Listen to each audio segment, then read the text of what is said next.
This is the Dallas Morning News.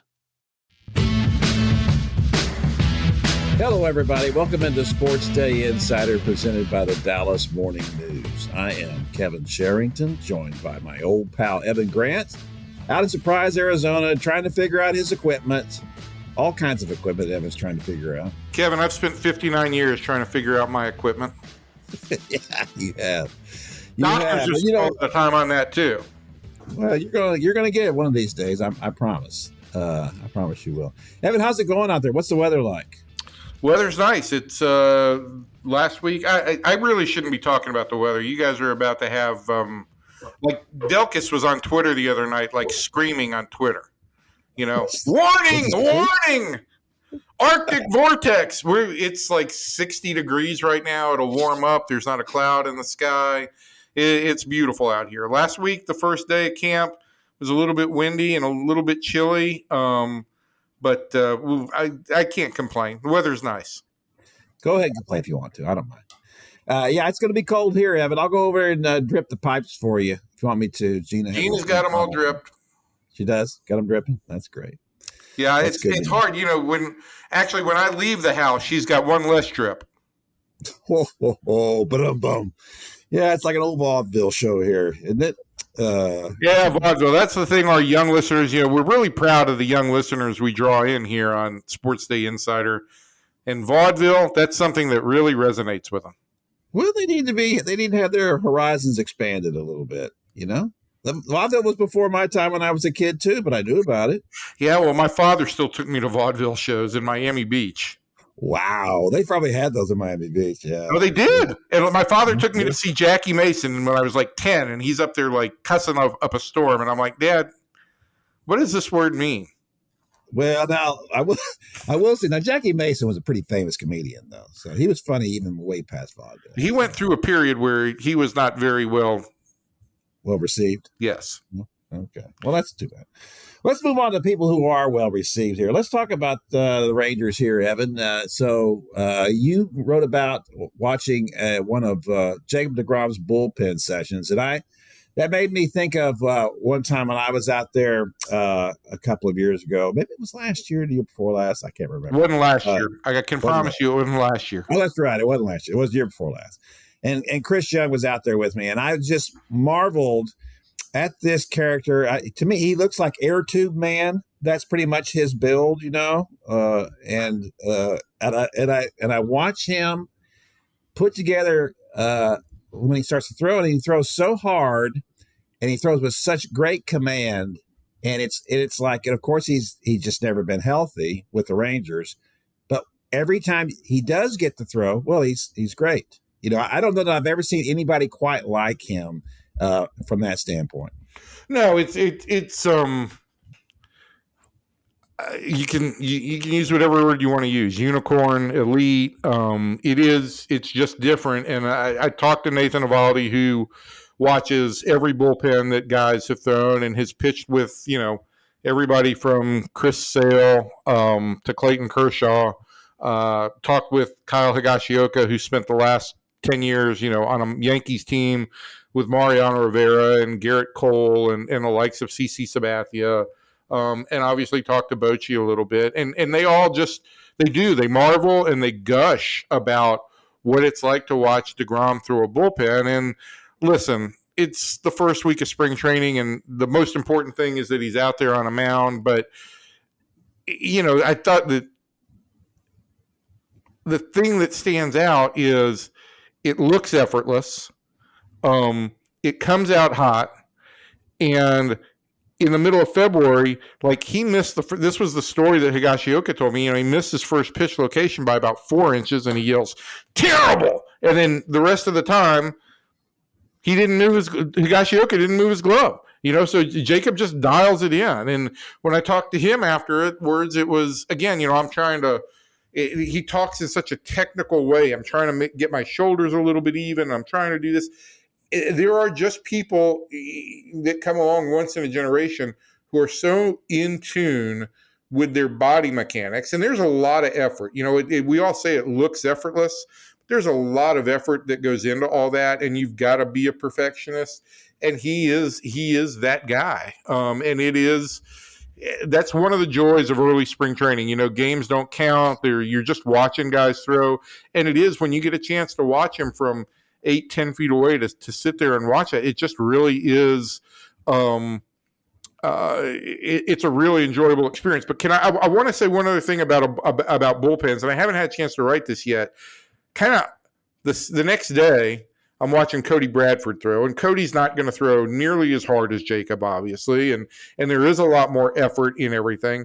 But like, I'm watching Cody Bradford, and here's a guy out there who is so purposeful, right? And this is the other thing that stands out, is how purposeful can you be in these little practice sessions? And he's really direct about what he wants to do, where he wants to move the ball, what his pitch sequencing is. He has got a plan when he goes out there. And I think that also speaks to why, Cody Bradford may not have stuff of a number 2 or a number 1 guy, but I think this is a guy who's going to more than maximize his ceiling, because he does understand what he needs to do, and he has the ability to apply that, and he does.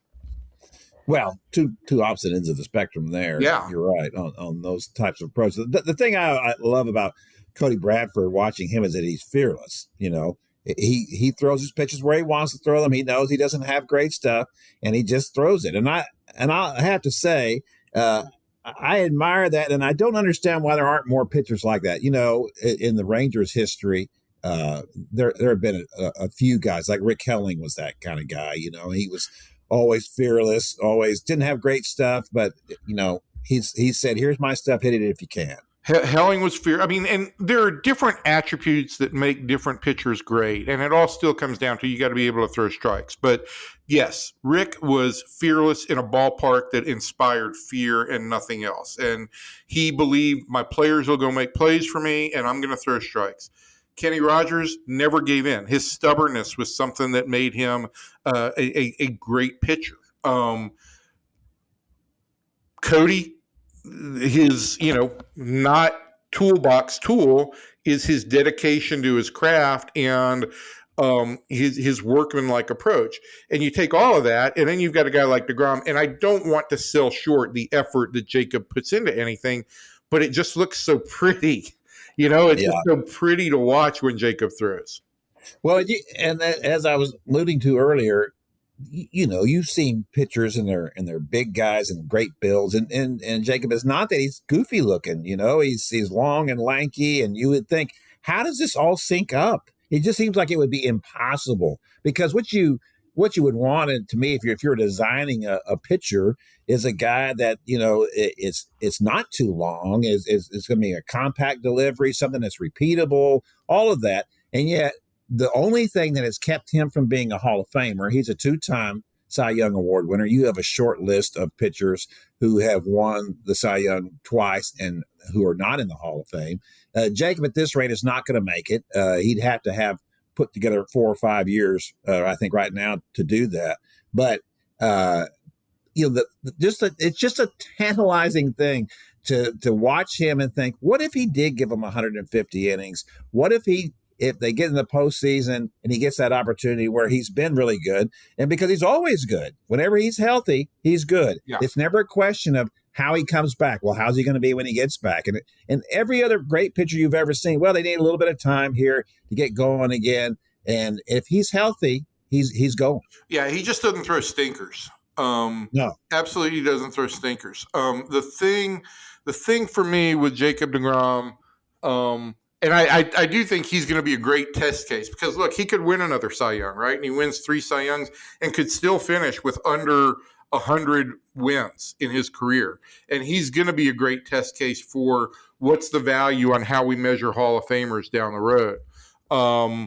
The other part of it is, I don't know how unique his body type is. I can think of some other long and lanky pitchers,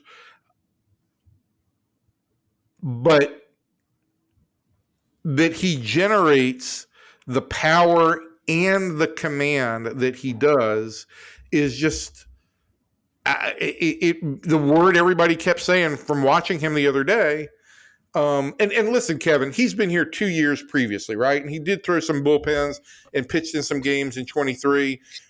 But he came to camp, and there were some restrictions because he came to camp with some side soreness, and the Rangers were still getting to know him.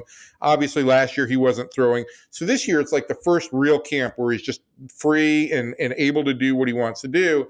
And that's why I think we're spending a lot of time on this first bullpen and what we saw. But it is just an outing or a performance level that inspires awe from his teammates. Yeah, I don't think there's any question about that. Let's move on down the rotation a little bit, because you also wrote about John Gray, and who is a kind of a fascinating subject. He's a guy who has given them a lot of innings in a rotation that has not done that, or at least the one that's being proposed this year. He is, interesting to me as his potential as a closer, at least from the physical side. He has two great pitches. And when he pitched in the postseason in relief, he was dominant. I think that he turned around the ALCS with his relief work there. It just was tremendous when asked to do that. I don't know that John has the mental makeup for it. You have to be a different type to be a closer. And we've seen that. The Rangers have run out guys who were really not made to be a closer. Jose Leclerc comes to mind. Jonathan Hernandez comes to mind. Guys certainly with the stuff to do it, just not the mental makeup. It's two different things. Well, and I do think that when you're comparing Leclerc and Jonathan Hernandez, you're talking about guys who didn't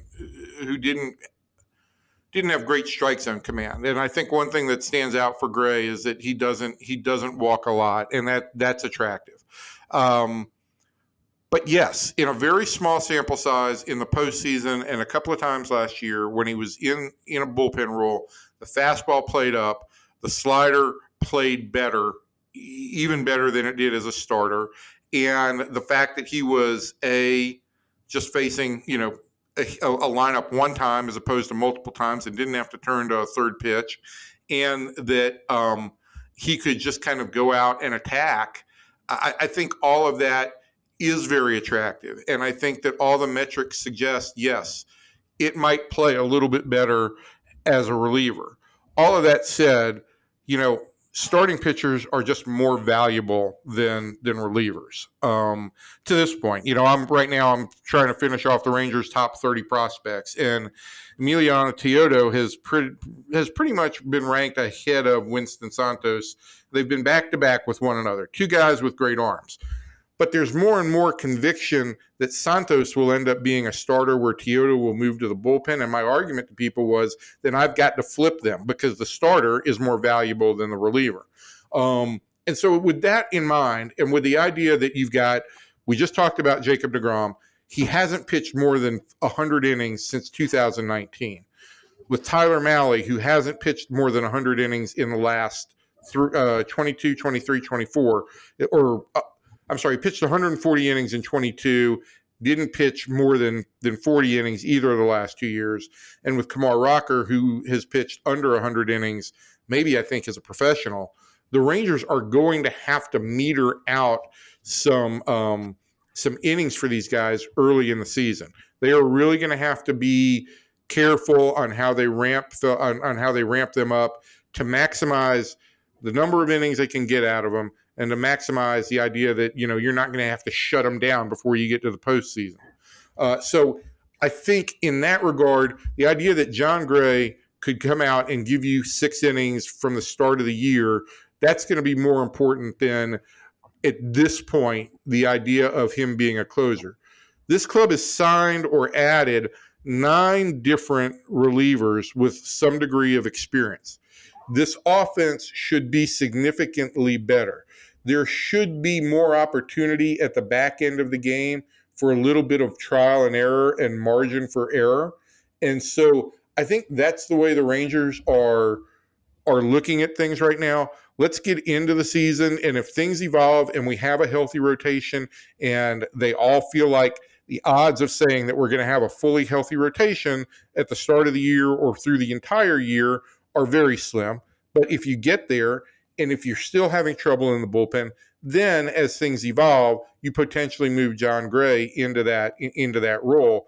And I want to throw one other wild card into that mix, just a complete non sequitur. But listen, I think that Mark Church, having added a split finger fastball and with his performance in a fall league and being fully healthy, he's probably not going to break camp with this team. But it wouldn't surprise me if by the second half of this season, he's pitching leverage innings or potentially even the ninth inning for this club. So I think they've got options to explore, and the more the more prominent need is for John in the rotation. So they've been signing relievers left and right, bringing back, getting the band back together. It's like a Saturday Night Live reunion show. It's unbelievable. Well, Joe Barlow, Luke Jackson, Jesse Chavez. Yeah. There's a bunch of them. JT Schwaga, not a former Ranger, JT Schwaga, who is also intriguing and might have the best fastball of them all when he's healthy. So those four guys they've added in the last 10 days. They've continued to do work and plumb the bargain bin of available relievers. And I think that there's also something to be said when you look at guys like, in particular, Chavez, and really the link for me is Luke Jackson here, the Rangers' former first-round pick in the 2010 draft. Both those guys have spent the last couple of years, or much of the last couple of years, with Atlanta. I think the Rangers really respect what the Braves have done with pitching. But if you look in particular at Luke Jackson, the last guy to sign, who signed yesterday, here's a guy who had Tommy John surgery in 2022. He had, some injuries and some slow kind of stops and starts as he got back to being healthy. I bring all this up because last year the Rangers signed a guy who had pitched for the Braves, who had Tommy John surgery in 2021, had 2 years of stops and starts and trying to refine his stuff. And what they ended up with was Kirby Yates. And I don't know that I'm going to sit here and say that Luke Jackson is ever going to give them 33 saves or do what Kirby Yates did. But I do think that there are some parallels to the fact that these guys have the same agents, and that the agent basically said to Luke, this is a great place for you to go, a good opportunity for you to really realize what you're trying to do here. I think they've got not just in the ninth inning, Kevin, and we can't just focus on entirely the ninth inning, but I think they've got options for how they want to deploy guys, especially since we just talked about needing guys earlier in games early in the season. They're going to have a lot of options on how they want to go. Yeah, although it's fine to me early in camp to be doing this, and obviously this is at the start of camp to be doing this. I can remember one spring John Hart bringing in pitchers left and right, but it was at the end, and there was no chance to get people the innings and the work that they needed to get. It was just it was a mess. At some point, they're going to have to be making decisions fairly quickly. I'm not saying like in the next week, but in the next 2 weeks, they're going to have to be making decisions about whether some of these guys are doable or not, because they have to get their work in. Yeah, and I do think, look, the thing about spring training and that they'll be able to execute is with split squads and B games and minor league games. They'll get innings for these relievers to ramp them up. And when you're talking about relievers, you're talking about you need about 10 innings, and if it's a multi-inning guy, you'd probably like to have him get to a dozen or 13. There are some boxes you want to check off, but I think that with the relievers and not adding them at the end of camp, adding them early, I think they'll be able to all get them sufficient work to be able to make pretty good decisions on where they stand on these guys. Yeah. Okay. Let's move out now a little bit. Let's pull our camera back a little further here. Alex Bregman, a thorn in the side of Rangers fans, and a thorn in the side of a lot of people in baseball who didn't like what happened in Houston with all that trash can banging and stuff, has signed with the Red Sox 3 years, $120 million. A phenomenal deal for a guy who had an OPS of, I think, 748 last year, $40 million a year. Now, there are a couple of opt-outs in that, and they are going to defer a lot of that money, I believe, into the mid-2030s. He's going to make $20 million, I think, the next couple of years on that contract, but that's the way that's supposed to run. Still a really good player.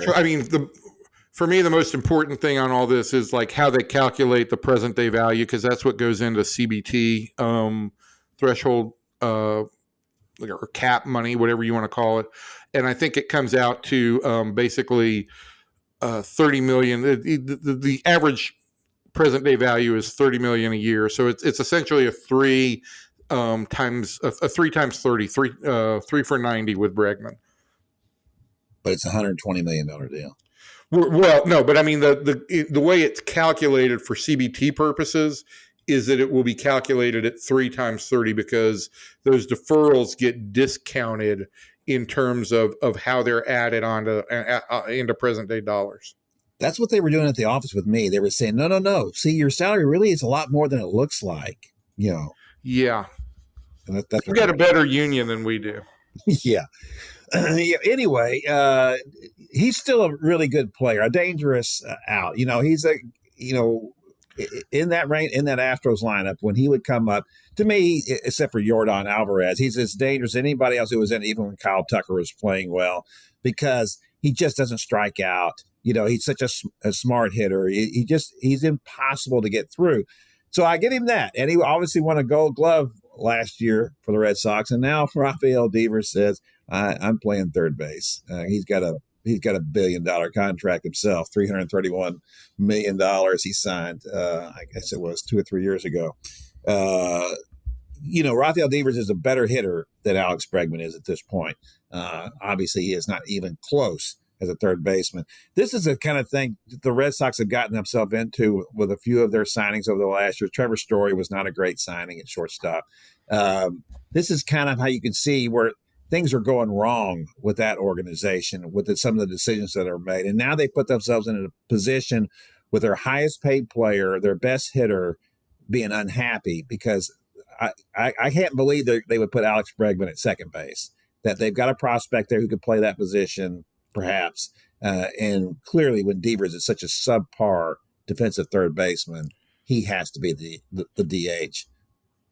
Yeah, I look. The other part of that is you don't want to have a guy with a $300 million contract as your DH. I think that the Red Sox will let all that work out, and quite frankly, listen, my take on Alex Bregman is he is a really good player. I think he's going to excel in Boston because it's the perfect park with that wall for him as a dead pull hitter to really have some success. And this is a guy who had success with a short left field wall in Houston. All of that said, this conversation is not about Alex Bregman and the Red Sox. This conversation is about Alex Bregman and what are the Houston Astros doing? This is a team that you just mentioned. You mentioned Kyle Tucker. We mentioned Alex Bregman. Those are two huge bats and pieces that are now gone from their lineup. They're talking about Jose Altuve now moving to left field. I don't know that I quite get where the Astros are in any of this. And my only takeaway is that with losing the offense that the Astros have lost, it makes the Rangers, I don't want to say a prohibitive favorite in the American League West, but I think it makes them a definitive favorite. It does. Well, my only point for dragging that out with the Red Sox was that, you don't want to be in a position at any club where you're paying the wrong people, and if they're not, you could make the case that Corey Seager is not a great shortstop, but he's at least a league average shortstop. And so that was okay. And you need to make sure that you've got people who have the best interests of the club. If they're your best players, then they're going to put the interests of the club above yours. But the Red Sox are a mess, and the Astros, in my mind, are becoming a mess. I think they're getting a little arrogant with the idea that, look, we just replace it. We're plug and play here. A guy leaves, we put another guy in. We lost Correa at shortstop. We plugged in a guy who was a rookie of the year. I don't know that I don't know that it's quite arrogance that I think. I think that the Astros are much in the same way that the Rangers have approached things, or the Astros are approaching the CBT threshold with some degree of trepidation, and that has. I think that you get to that point with a group of homegrown players like the Astros did, and they all hit free agency basically, at the same time, and it becomes much more difficult. It becomes much more difficult to manage. I think for Bregman and the Red Sox, what's happening here is I think both sides look at this as a one-year marriage, at least for the time being. He's got the opt-out after this year. I'm sure Scott Boras, if Bregman retains, Scott Boras has told him that there will be better deals out there again for you next year if you go out there and put up a 800 plus OPS this year. And I think the Red Sox feel like if he takes the opt-out after this year, that's just great for them. They'll have Christian Campbell ready to go. Or if they decide to trade, if they were to decide to trade a Campbell or a Meyer or somebody like that, they could potentially then fix whatever else they need to fix at the deadline. So I think the Red Sox look at it from short-term perspective. I think it's a good short-term fit for Bregman, and it allows Scott Boras to basically say he got the guy $40 million a year. It just serves all the narratives that I think everybody would like. No one wants to hear about this CBT stuff when you're losing a guy like Kyle Tucker, who's 27 years old. Nobody wants to hear about the CBT stuff, period, Kevin. I mean, no, they don't. But especially though when you're losing younger players, and it's never a good thing that you're disassembling the team on your own. It's one thing if your great players age out or they get hurt. Well, then those are natural things and in the end of an era or the end of a dynasty, whatever. But when you allow the end of a dynasty because we just don't pay those taxes, no, sorry, don't want to do it. Well, that's malfeasance in ownership in my mind. So you're saying it's not a good idea to trade 27-year-old, 26-year-old, whatever you want to call them, franchise type players? Yeah, I'm saying that. We've seen in this market what that's like. I mean, it wasn't quite the same reason, which was bad enough. Well, that was the thing in this one. That's what made this one even worse. The Kyle Tucker thing's not even the same orbit with the Luka Doncic thing. No, but he is because now look at the so they're going to move Altuve to left field. Look at the rest of the outfield out there. That's not even. These are reserves they're playing out there. If Altuve wasn't playing left field, they'd be playing 3 reserve outfilders. If Jordan Alvarez didn't play left field, I'm not sure I get what the Astros are doing, and I think for Ranger fans, the takeaway is that look, Seattle has great pitching. It didn't do diddly on offense in the offseason, and you're still going to need to score runs.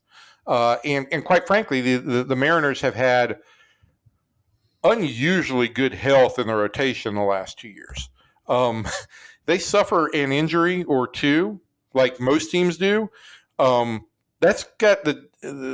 team's got the ability to implode very quickly. The Astros do look like a team that's kind of aging, and I think we've all kind of predicted this for a while, but it's now come to fruition that, first it was Correa, and then it was then they moved Tucker a year before they needed to move him, and then Bregman got to free agency. George Springer.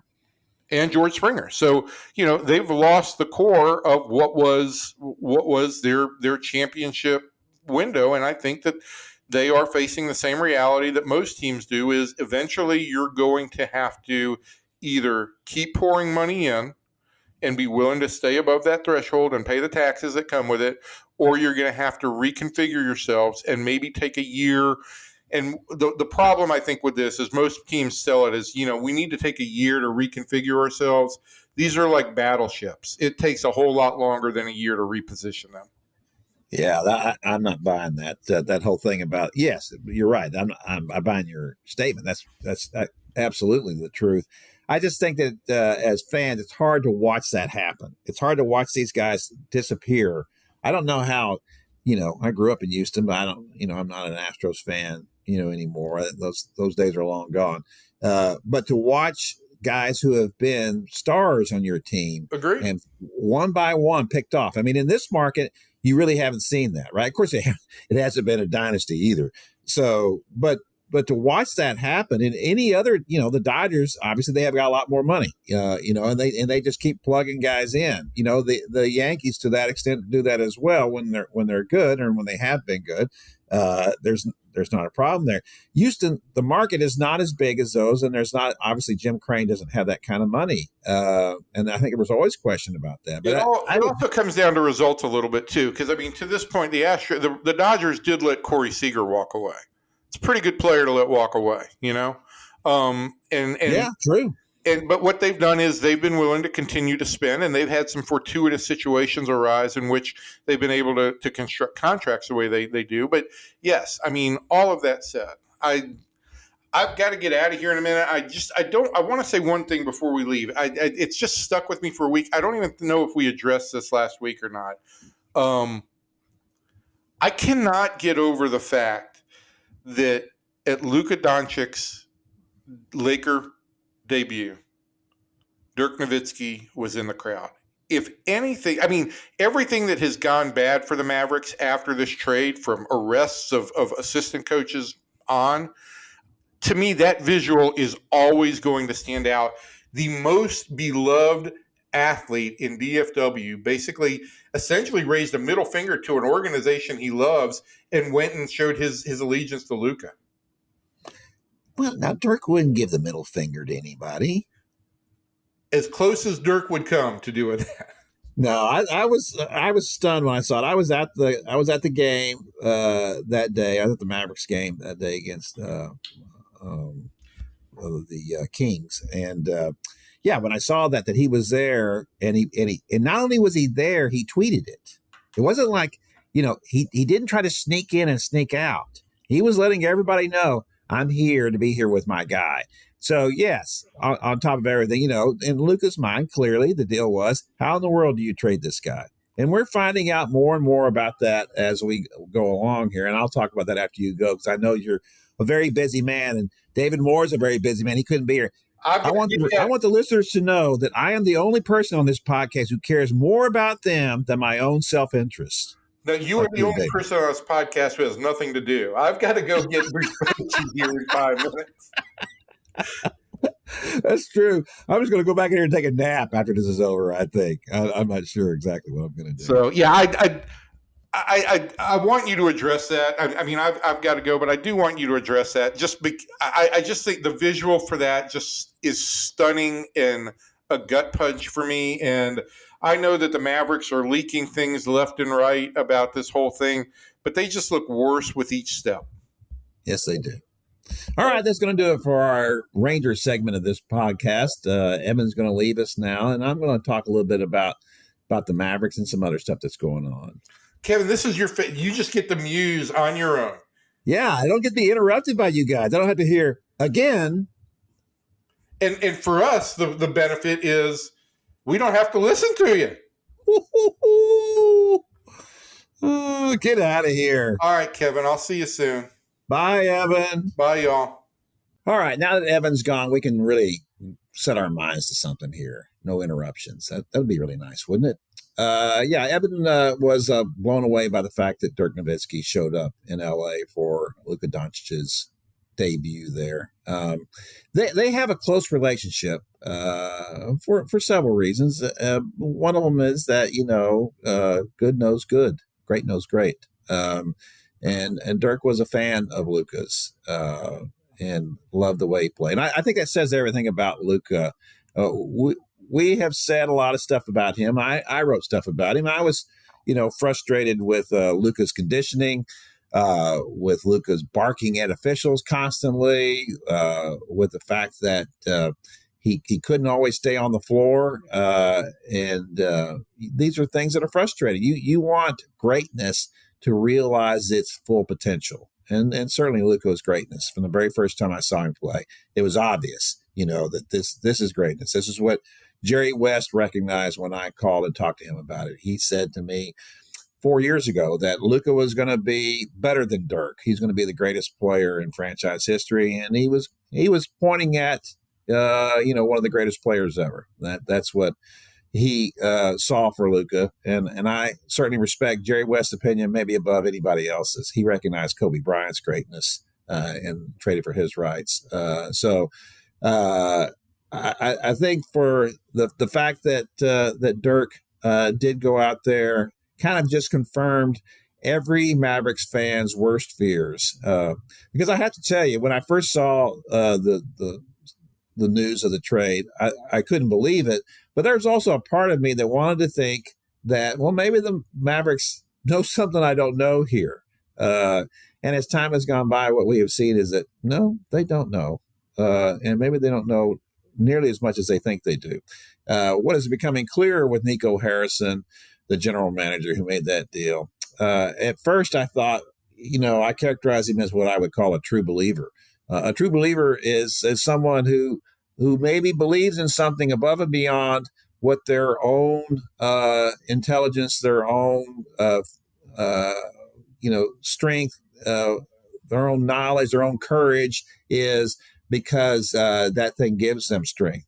A true believer is a good thing to a point, and there are points where it becomes a problem. And I do think that is what Nico is. He believes in what he believes. He believes that the best players are two-way players, and they are very team-oriented. I don't think anybody would argue with that. Those two things are the best. But it becomes a point where you say, but at what cost do I want to believe in that? At what cost am I giving up a Luka Doncic at 25 for a player soon to be 32 with an injury history of his own? As we said, the return wasn't good enough. Now, Max Christie has been very good for the Mavericks since he's been here.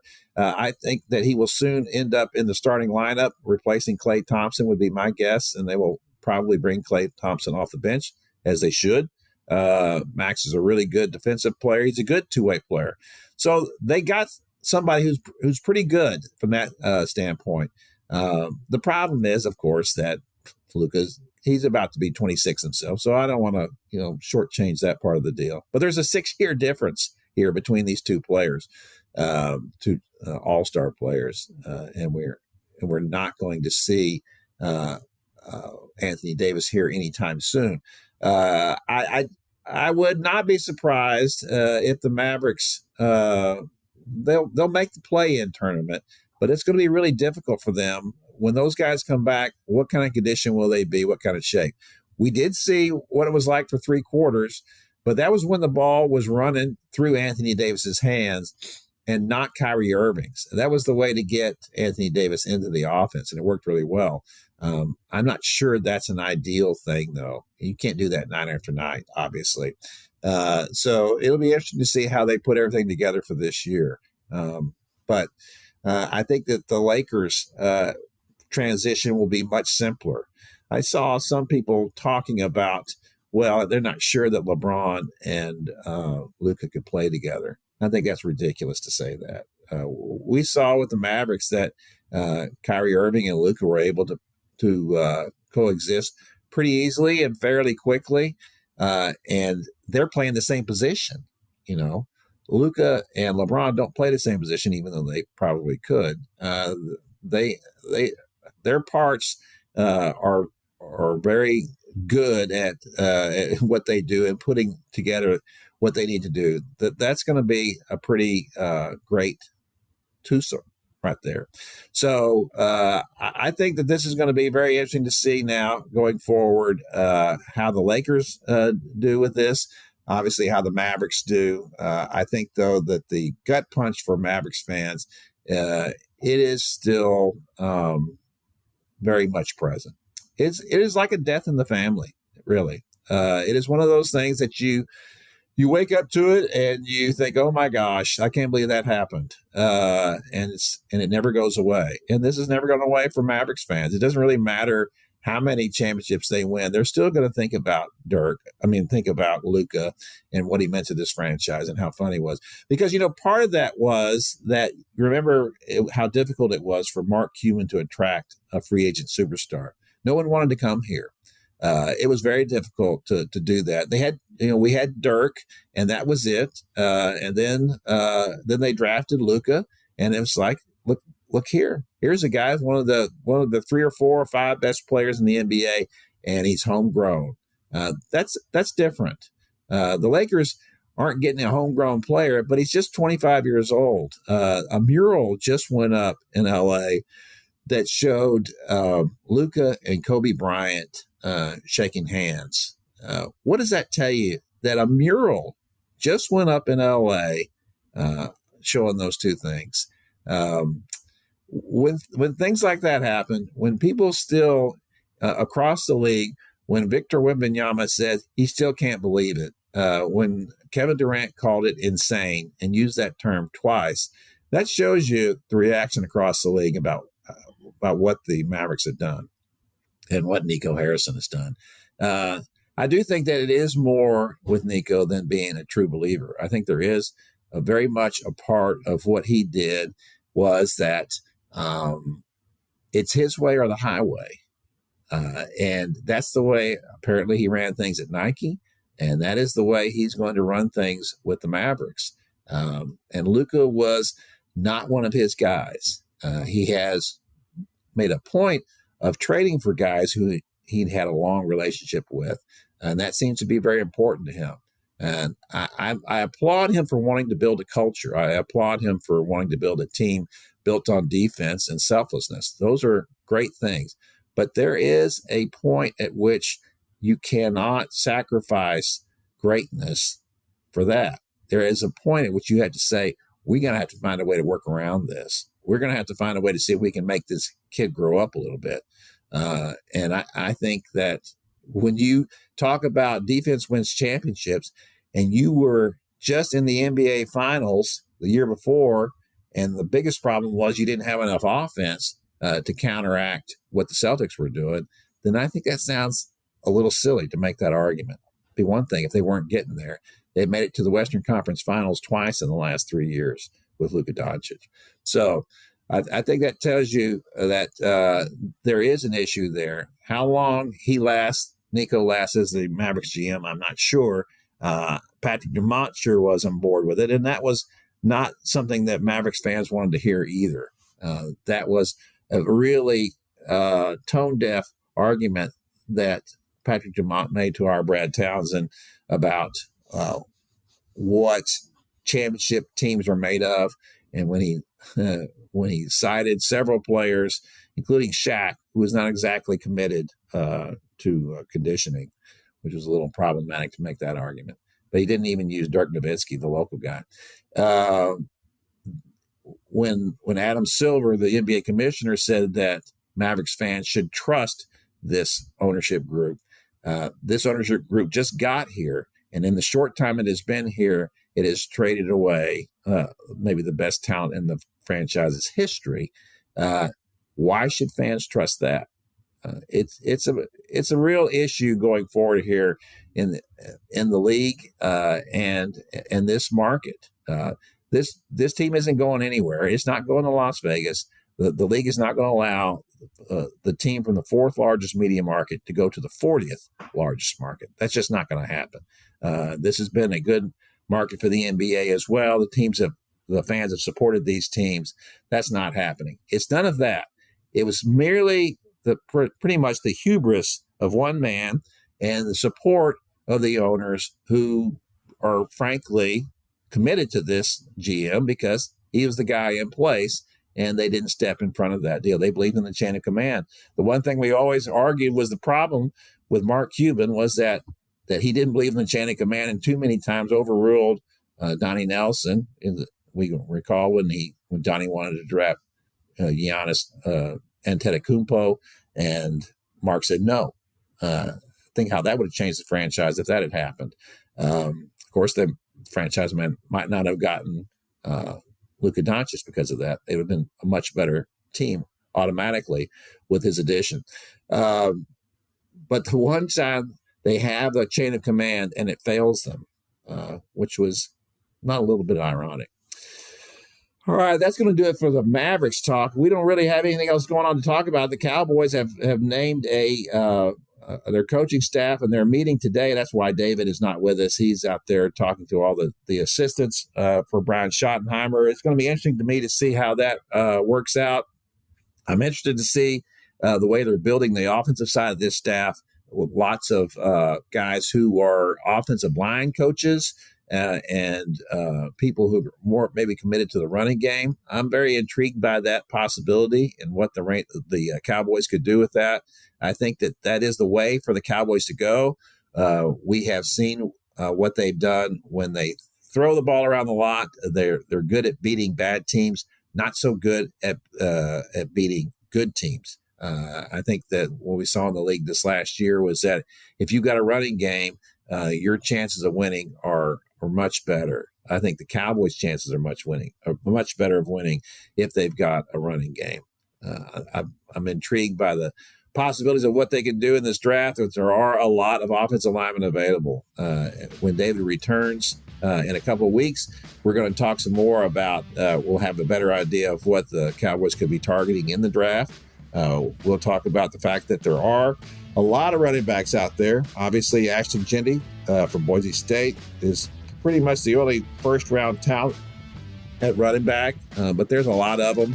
I'm on record as saying I wouldn't have a problem if they drafted Jeanty. I'm also on record as saying that if Cam Scatterby was still around in the third round, I'd take him. I think he presents an interesting bundle of things for the Cowboys. So we'll see. We'll be talking about all those things. So stay with us. And my promise that next week there'll be at least two of us on this podcast. I don't know if we can get to three or not, but at least two. So from everybody in here to everybody out there, thanks, and we'll see you next time.